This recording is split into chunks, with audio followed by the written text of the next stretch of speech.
अनासक्त हो जाता है। तो भंवरे से तुलना की चित्त की,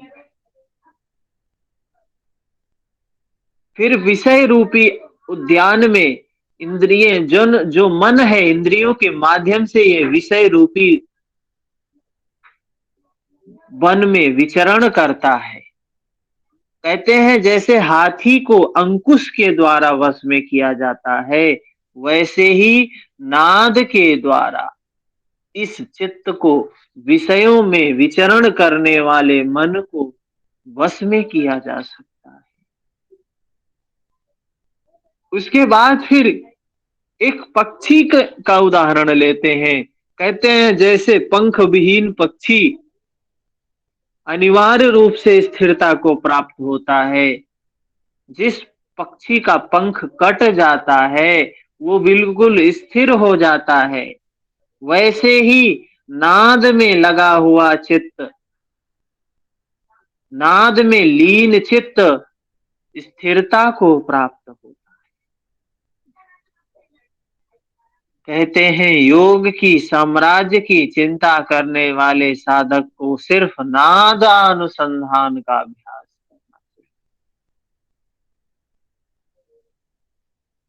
जब इस चित्त रूपी हिरण को पकड़ने के लिए नाद रूपी जाल स्वरूप, कहते हैं ये जैसे हिरण को जैसे जाल से पकड़ा जाता है, वैसे ही इस चित्त को नाद रूपी जाल के माध्यम से पकड़ने की बात कहते हैं। और यह जो चित्त रूपी घोड़े के लिए नाद रूपी दीवार का काम करती है। जैसे घोड़ा को बाउंड्री में रखा जाता है, वैसे ही ये जो चित्त है इसके लिए नाद चार दीवारी का काम करता है।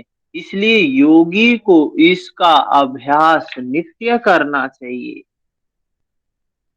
तो इस तरीके से हमने देखा कि तरह तरह के उदाहरण सांप से तुलना की है कि मन रूपी सर्प नाद के श्रवण से शीघ्र ही सब कुछ भूलकर एकाग्र हो जाता है।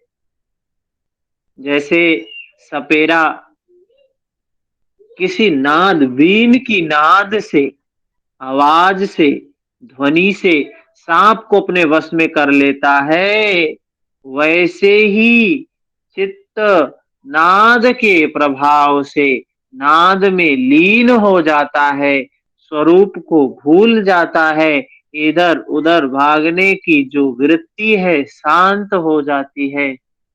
यह बात स्वात्माराम जी कह रहे हैं।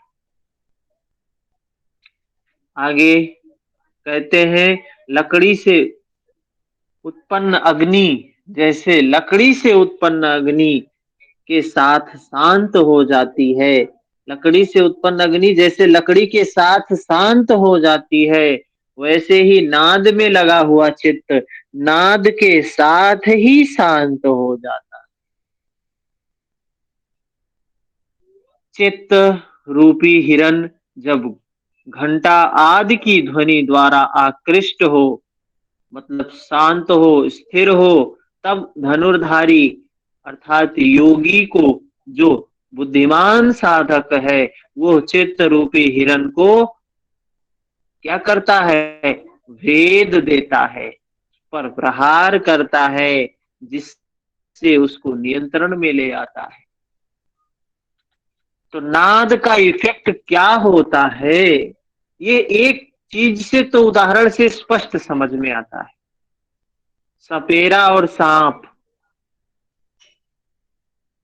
सपेरा जो होता है ये एक एक प्रकार की ध्वनि निकालता है, जिसको वीन बोलते हैं। जब बीन बजाता है तो सांप कहीं भी होता है उस नाद के अधीन हो जाता है। कैसा भी सांप हो, कैसे कितना भी विकराल सांप हो, नाद के अधीन हो जाता है। पिक्चर में वैसे तो नहीं देखे होंगे, लेकिन फिल्मों में जरूर देखे होंगे।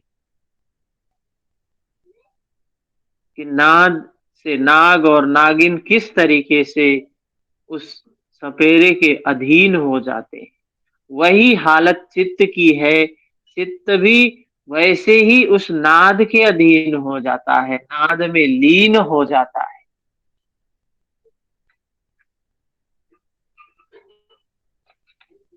इसके बाद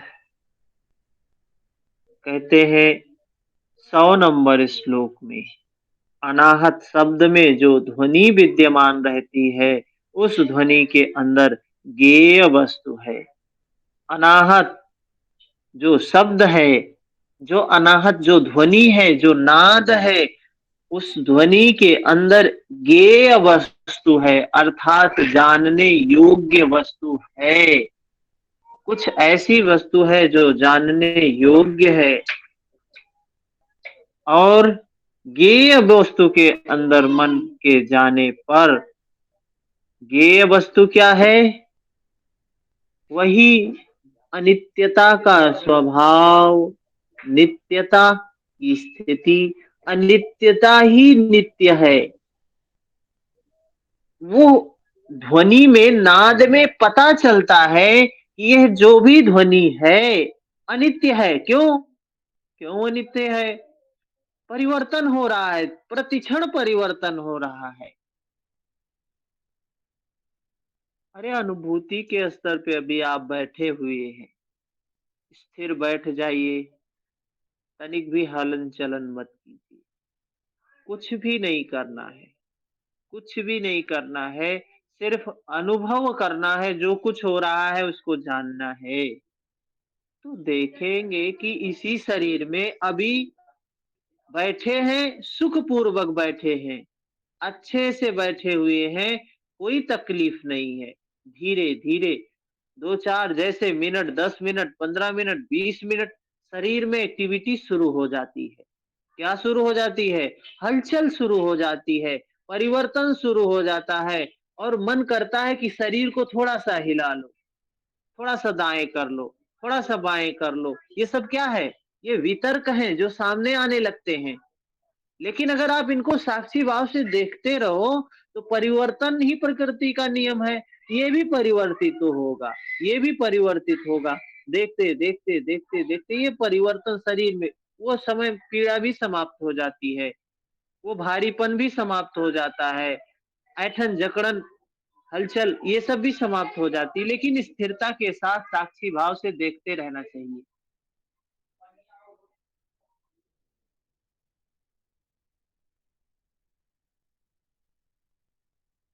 तो ये चीजें हैं, ये शरीर के स्तर पे ये चीजें हो रही हैं। लेकिन हम बाहर मुखी, बहिर्मुखी हैं, तो दिखाई नहीं पड़ता है अंदर की चीजें। कहते हैं उस नाद के अंदर में वो गेय वस्तु है, और जो उस गेय वस्तु को जानता है, अर्थात उस नित्य को जानता है, और वो परिवर्तन ही नित्य है, जो उस परिवर्तन को नित्य रूप से जानता है, वही विष्णु का परम पद है। 101 नंबर श्लोक। जहां तक शब्द की मर्यादा है, कहते हैं तावदाकाश संकल्पो यावत् शब्दः प्रवर्तते निःशब्दं तत्परं ब्रह्म परमात्मेति गीयते। जहां तक शब्द की मर्यादा है, वहां तक आकाश की परिकल्पना है। इसके परे शब्द रहित ब्रह्म है, जो परमात्मा नाम से प्रशंसित है।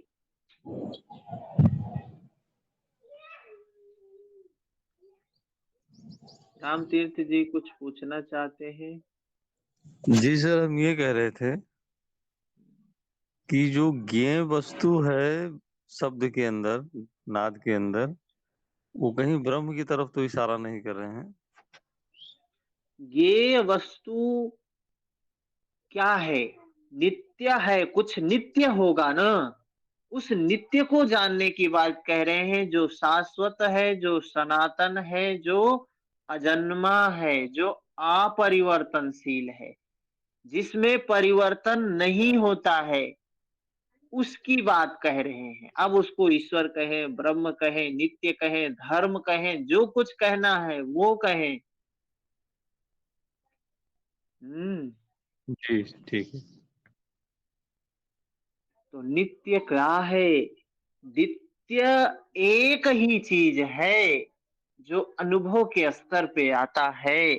हम कहें ब्रह्म है, हम कहें परमात्मा है, हम कहें ईश्वर है, अनुभव में तो सिर्फ एक ही चीज आती है, देखने में तो सिर्फ एक ही चीज आती है, और वो क्या है? परिवर्तन, अनित्यता। ये अनित्यता का स्वभाव, परिवर्तन का स्वभाव, यही, ये अनित्य होना ही नित्य है। इसको कभी बदला नहीं जा सकता है, ये कभी नष्ट नहीं हो सकता है। परिवर्तन होना ही प्रकृति का नियम है, और यह नियम ही क्या है? नित्य है। अब इसी को चाहे आप परमात्मा कहो, ईश्वर करो, ब्रह्म कहो, और इसी नित्यता का ध्यान भगवान शिव भी करते हैं। भगवान शिव किसी की कल्पना नहीं करते हैं। भगवान शिव किसी ब्रह्मा की, किसी विष्णु की, किसी और शिव की पूजा नहीं करते हैं। वो भी ध्यान करते हैं, वो भी ध्यानस्थ होते हैं, वे भी योगी हैं, महायोगी हैं, आदि योगी हैं। और वे ध्यान किसका करते हैं? इसी सत्ता का। उसी सत्ता को जानते हैं सिर्फ, और कुछ नहीं करते। उसी को करने की बात उन्होंने अपने शिष्यों को भी बताई, और उनके शिष्य भी वही बात को जानने की बात कह रहे हैं।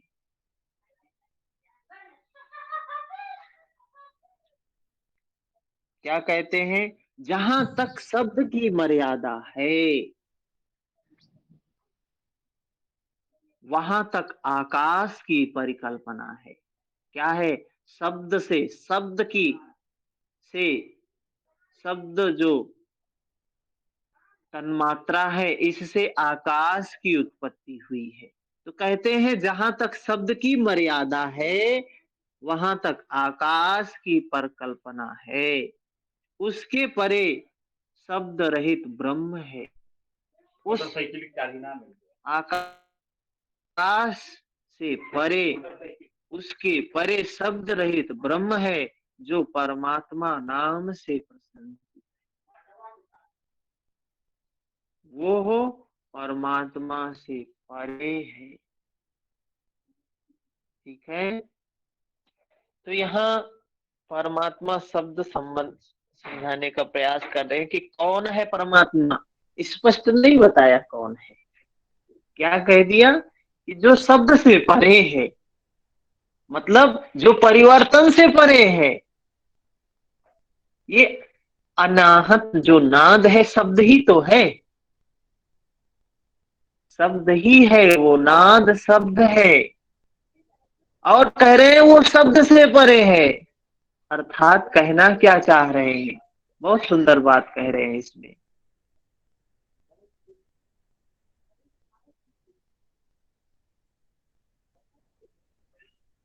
शब्द क्या है?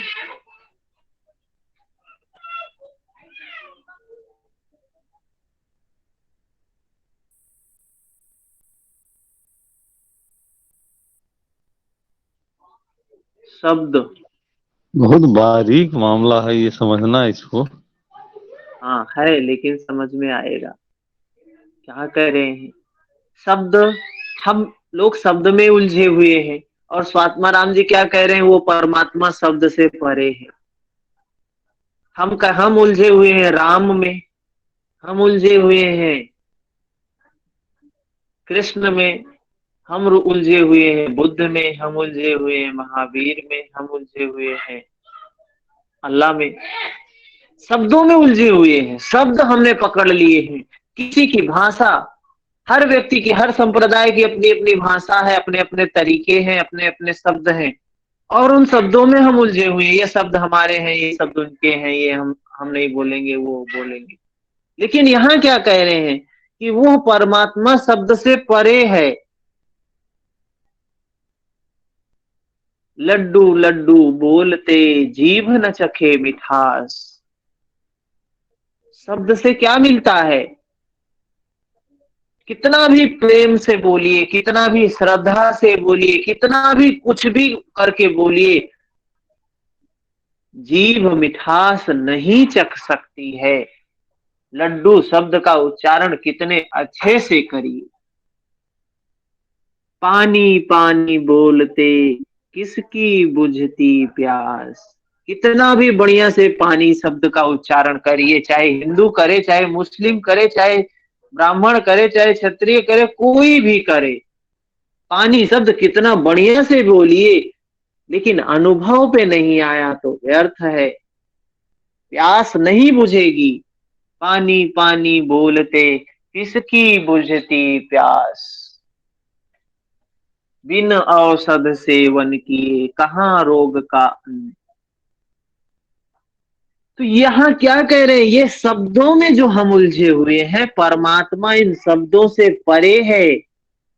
शब्द परिवर्तनशील हैं, परिवर्तित होते हैं, परिवर्तन से परे है परमात्मा। प्रकृति का नियम है परिवर्तन, और प्रकृति का नियम है अनित्यता। यह परिवर्तन ही नित्य है, उसको कह रहे हैं परमात्मा। परिवर्तन, अनित्यता तो प्रकृति का नियम है, लेकिन यह अनित्यता ही नित्य है, और उसी नित्य है परमात्मा है। परिवर्तन से परे है नित्यता। समझ में आई बात? जी सर। उस नित्य को कह रहे हैं, और वह नित्य परमात्मा नाम से प्रशंसित है। उसको कोई काट नहीं सकता है। नैनन छिन्दन्ति शस्त्राणि नैनन दहति पावका। पूर्वे शाम अपनी गुरु काले नान वक्षेदात। महर्षि पतंजलि कह रहे हैं, गुरुओं का भी गुरु है, ईश्वर है, ब्रह्म है, उसी नित्य को कह रहे हैं। 102 नंबर श्लोक। यत् किंचित्र नाद रूपेण श्रूयते शक्तिरेव सा। यस्तत्त्वान्तो निराकारः सह एव परमेश्वरः। परमेश्वर वही परमेश्वर है। कौन परमेश्वर है? नाद रूप में जो कुछ सुनाई देता है वो केवल क्या है? शक्ति ही है, एनर्जी ही है। नाद रूप में जो कुछ सुनाई देता है वो क्या है? शक्ति है, एनर्जी है, ऊर्जा है, और उसका लय ही निराकार तत्व है, वही परमेश्वर है। उसका लय ही निराकार परमेश्वर है। निराकार तत्व है जो आकार से रहित है। उस परमात्मा को कह रहे हैं निराकार है, जो आकार से रहित है। उसका कोई आकार नहीं है, निराकार है। क्यों निराकार है? क्योंकि अणु अणु धारण करता है, अणु अणु को वो धारण करता है। प्रकृति का नियम है, भव है, नित्य है, शाश्वत है, जिसको धर्म कहते हैं। कह रहे हैं वही क्या है? परमेश्वर है। 103 नंबर श्लोक में सर्वे हठ लयोपाया राजयोगस्य सिद्धये राजयोग समारूढ़ः पुरुषः कालवंचकः। हठ और लय की सभी प्रक्रियाएं राजयोग की प्राप्ति के लिए होती हैं। राजयोग प्राप्त कर लेने वाला साधक मृत्यु को जीत लेता है। ये जो भी अध्यात्म के नाम पर जो भी प्रक्रियाएं हैं, वो उसी को प्राप्त करने के लिए। भगवद गीता में भी भगवान कृष्ण कहते हैं कि विश्व में कोई भी व्यक्ति उसको जानने के लिए, उस नित्य को जानने के लिए, उस सनातन को जानने के लिए जो भी कार्य करता है वो सनातन धर्म है। और यहाँ स्वात्मा राम जी कह रहे हठ और लय की सभी प्रक्रियाएं राजयोग की प्राप्ति के लिए होती है, और ये हठ और लय, ये जो इनकी जो प्रक्रियाएं हैं उसी को प्राप्त करने के लिए, उस सनातन को प्राप्त करने के लिए है। राजयोग प्राप्त कर लेने वाला साधक मृत्यु को जीत लेता है। तो भगवान कृष्ण भी कहते हैं मृत्यु क्या है, इस शरीर का है, वो आत्म, वो नित्य तो नयनन छिन्दन्ति शस्त्राणि नयनन धात, उसको मृत्यु काट ही नहीं सकती है। और हठ योग से और हठ और लय के माध्यम से हम उसको जान लेते हैं कि वो मरता नहीं है, वो तो अमर है। 104 नंबर श्लोक। तत्त्वं बीजं हठः क्षेत्रमौदासीन्यं जलं त्रिभिः उन्मनीकल्प लतिका सद्य एव प्रवर्तते। चित्त रूप बीज, चित्त रूप बीज, हठ रूप भूमि तथा वैराग्य रूप जल। चित्त बीज है, हठ भूमि है, वैराग्य जल है। इन तीनों से उन्मनी नाम की कल्पता शीघ्रता से बढ़ती है। इन तीनों के माध्यम से क्या है, उन्मनी नाम की जो कल्पता है, वृक्ष है, शीघ्रता से, जल्दी से बढ़ती है। सदा नादानुसंधान अतिक्षयन्ते पाप संचयाः निरंजने विलीयते निश्चिंतम चित्तमारुतौ। सदा सर्वदा नादानुसंधान के अभ्यास से पाप समूह नष्ट हो जाते और तब चित्त और प्राण निश्चित रूप से उस निरंजन में विलीन हो जाते। सदा सर्वदा नादानुसंधान के अभ्यास से क्या होता है, पाप समूह नष्ट हो जाते हैं। अभ्यास और वैराग्य की बात तो महर्षि पतंजलि भगवान कृष्ण भी करते हैं। और तब चित्त और प्राण निश्चित रूप से उस निरंजन, उस अपरिवर्तनशील, उस निराकार, उस परमात्मा में विलीन हो जाते। सर, शंख इसमें दुंदुभि सदा सर्वदा लीन रहने की बात करी है, तो मतलब पर्टिकुलर वैसे टाइम नहीं बताया, सदा सर्वदा ही मतलब हमेशा के लिए इसमें लीन रहेंगे तभी हमारे पाप कर्म नष्ट होंगे। सदा जब पाप कर्म नष्ट होंगे तभी लीन ही होगा। जब तक ये संस्कार होंगे तब तक लीन कहां से होगा। उस सदा लीन का मतलब ये है कि हमेशा सजगता रहना और कुछ भी नहीं है। सदा लीन मतलब हमेशा सजग रहना, कोई चीज आपके दिमाग में ना है। लीन का मतलब क्या है, जैसे कबीरदास जी का एक बहुत सुंदर वो है, जब मैं था तब हरि नहीं, अब हरि है मैं नाही। जब तक वो कर्म संस्कार होंगे, जब तक पाप कर्म होगा, तब तक हरि नहीं होता है, क्योंकि मैं है। और ये मैं ही क्या है, अस्मिता है, क्लेश है। अब हरि है मैं नाही। जब ईश्वर आ गया, जब नित्य आ गया, जब शाश्वत आ गया, जब धर्म आ गया, तो मैं नाही। अब पाप कर्म समाप्त हो गए, अब लय की स्थिति आ गई, सब अधियारा मिट गया, सारा पाप कर्म समाप्त हो गया। दीपक देखा मान, प्रकाश के आने पर अंधकार स्वतः ही नष्ट हो जाता है। जब नित्य में विलीन हो गया, बूंद समानी समुद्र में, अब बूंद समुद्र में समा गई तो अब कहाँ अस्तित्व रह गया। वही कह रहे हैं, विलीन हो जाते। ठीक है। शंख दुन्दुभिनादम् च न श्रोणोति कदाचन काष्ठवज्जायते देह उन्मन्यावस्थया ध्रुवम्। तब शंख और दुंदुभी नाद कभी भी नहीं सुनाई देते। शंख और दुंदुभी ये सब कहाँ बताया था, मध्य में बताया था, मध्यम अवस्था में सुनाई देते हैं, ये नहीं सुनाई देता अब ये अवस्था आने के बाद।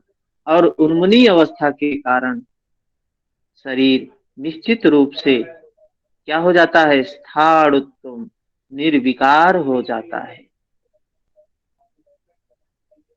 107 नंबर श्लोक। सर्वावस्था विनिर्मुक्तः सर्वचिंता विवर्जितः मृतवत्तिष्ठते योगी सा मुक्तो नात्र संशयः। सभी अवस्थाओं से सर्वथा मुक्त तथा सभी चिंताओं से दूर होकर योगी मृत प्राय रहता है, इस संसार में मृत प्राय रहता है। ऐसा योगी मुक्त ही है, इसमें कोई संदेह नहीं। कहने का तात्पर्य क्या है, सभी अवस्थाओं से सर्वथा मुक्त, सभी चिंताओं से दूर होकर शून्य की अवस्था में अनासक्त की स्थिति में योगी मुक्त ही है, इसमें कोई संदेह नहीं है। उस योग की, उस राजयोग की परम अवस्था का वर्णन करते हैं। खाद्यते न च कालेन बाध्यते न च कर्मणा साध्यते न सकेनापि योगी युक्तः समाधिना। कहते हैं समाधि से युक्त योगी मृत्यु का शिकार नहीं होता। समाधि से युक्त योगी मृत्यु का शिकार नहीं होता, कर्म बंधन से बाधित नहीं होता, किसी के अधीन नहीं होता। समाधि से युक्त योगी मृत्यु के द्वारा मारा नहीं जाता है। नैनं छिन्नन्ति शस्त्राणि नैनं दहति पावका। अब जो उसमें स्थित हो गया, अपने स्वरूप में स्थित हो गया, प्रतिष्ठित हो गया, अब उसको कोई अस्त्र शस्त्र, वायु, पानी, अग्नि जला नहीं सकती, सुखा नहीं सकती, गीला नहीं कर सकती, शस्त्र काट नहीं सकता। शुभ अथवा अशुभ कर्मों के फल स्वरूप होने वाले जन्म मरण अब उनके कर्म संस्कार निर्मित नहीं करते हैं। अब उसका कर्म कैसा होता है, अनासक्त होता है, निष्काम कर्म होता है, जिसको महर्षि पतंजलि क्लिष्ट शुक्ल कर्म कहते हैं। ठीक है। अब वो योगी, वो साधक किसी भी अन्य पुरुष के द्वारा अथवा मंत्र यंत्र की साधना के वश में नहीं किया जा सकता है। कैसी स्थिति होती है, न गंधम न रसम रूपम न च स्पर्शम न निस्वनम नात्मानं न परम वेत्ति योगी युक्तः समाधिना। समाधि स्थित योगी गंध रस रूप स्पर्श शब्द इन सभी इंद्रिय जन्य विषय जन्य से परे, इनके विषयों से ज्ञान से परे हो जाता है और न उसे अपना या दूसरे का भान। अब वो शून्य की स्थिति में है, उसको कुछ भान नहीं होता। 110 नंबर श्लोक। चित्तम न सुप्तम नो जागृतस्य मृति विस्मृति वर्जितम न चास्त्वनुपश्यन्ति मुक्तमेति नादेति यस्यासो मुक्त एव सः, जिसका चित्त न सोया हुआ है न जगा है, स्मृति विस्मृति से परे है, और जो न अचेतन अवस्था में है न चेतन अवस्था में है, ऐसा साधक मुक्त ही है। न विजानाति शीतोष्णं न दुःखं न सुखं तथा, न मानं नापमानं च योगी युक्तः समाधिना। समाधि प्राप्त योगी द्वंद्वों से रहित ठंडा गर्म दुख सुख मान अपमान का अनुभव नहीं करता है, ऐसी स्थिति में अनासक्त होता है, तृष्णा रहित होता है, आसक्ति रहित होता है। 112 नंबर श्लोक। स्वास्थो स्वास्थो स्वयं में स्थित है, स्वस्थ। जागृत अवस्थायां सुप्तवद्योऽस्ति तिष्ठते, निःश्वासोच्छ्वासहीनश्च निश्चेतं मुक्त एव सः। जागृत अवस्था में भी सोए हुए के समान जो साधक स्वरूप में रहता है और श्वास प्रश्वास रहित हो जाता है, अर्थात केवल कुंभक की अवस्था आ जाती है, ऐसी स्थिति में वह निश्चित रूप से जब उसका चित्त शांत हो गया है, निर्विकार हो गया है, निर्विकल्प हो गया है, क्या है ऐसी अवस्था में? मुक्त ही है।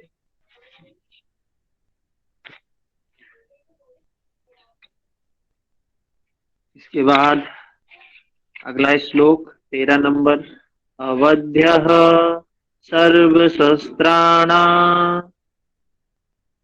शस्त्राणां शक्यः सर्वदेहिनाम् अग्राहो मंत्रयंत्राणां योगी युक्तः समाधिना।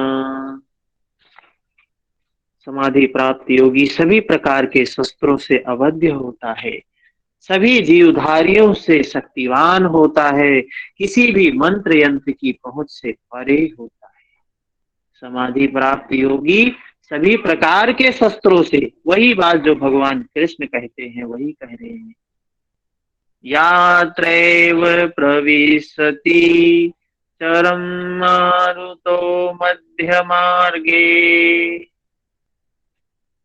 यावदिन्दुर्भवति दृढं प्राणवात प्रबन्धनात्, यावद्ध्याने सहज सदृशं जायते नैव तत्त्वम्, तावज्ञान वदति तदिदं दम्भमिथ्या प्रलापम्। क्या कहना चाह रहे हैं यहाँ पर? कहते हैं जब तक सुषुम्ना में प्राण संचरण नहीं करता, जब तक सुषुम्ना में प्राण संचरण नहीं करता, जब तक प्राण वायु के नियंत्रण में बिंदु स्थिर नहीं होता, जब तक परम तत्व सहज रूप से ध्यान में नहीं आता, तब तक ज्ञान की बात करना दंभ है, घमंड है, झूठा प्रलाप है। इस प्रकार श्री सहजानंद संतान चिंतामणि योगेंद्र स्वात्माराम विरचित हठ प्रदीपिका अंतर्गत समाधि लक्षण नाम का चतुर्थ उपदेश समाप्त होता है। हठ प्रदीपिका में 4 उपदेश हैं। एक भैया एक बार और बता दीजिए लास्ट वाला 114। 114 में क्या कहा गया कि जब तक सुषुम्ना में प्राण संचरण नहीं करता, तो हठ योग का तो शुरू से आसन या प्राणायाम सबका उद्देश्य ही है, मुद्रा इनका उद्देश्य ही है कि प्राण को सुषुम्ना में प्रवेश करवाना, मध्य मार्ग में प्रवेश करवाना। कहते हैं जब तक प्राण सुषुम्ना में नहीं प्रवेश कर लेता है, जब तक प्राण वायु के नियंत्रण में सोमरस अर्थात जो कौन कौन सी मुद्राएं बताई गई, ये जालंधर बंद बताया गया, विपरीत करणी बताई गई और खेचरी मुद्रा बताई गई। ये सब क्या करते हैं? सोम रस का नियंत्रण करते हैं, जिससे बिंदु स्थिर होता है। जब तक परम तत्व उस नित्य का कह रहे हैं सहज रूप से ध्यान में नहीं आ जाता, तीन बातें कही, तब तक अगर कोई व्यक्ति अध्यात्म की बात कर रहा है, ज्ञान की बात कर रहा है, धर्म की बात कर रहा है, तो ये अहंकार है, ये घमंड है, ये दंभ है और ये झूठा प्रलाप है। ठीक है, तो हठ प्रदीपिका में 4 अध्याय हैं। मेरी किताब में तो 5 उपदेश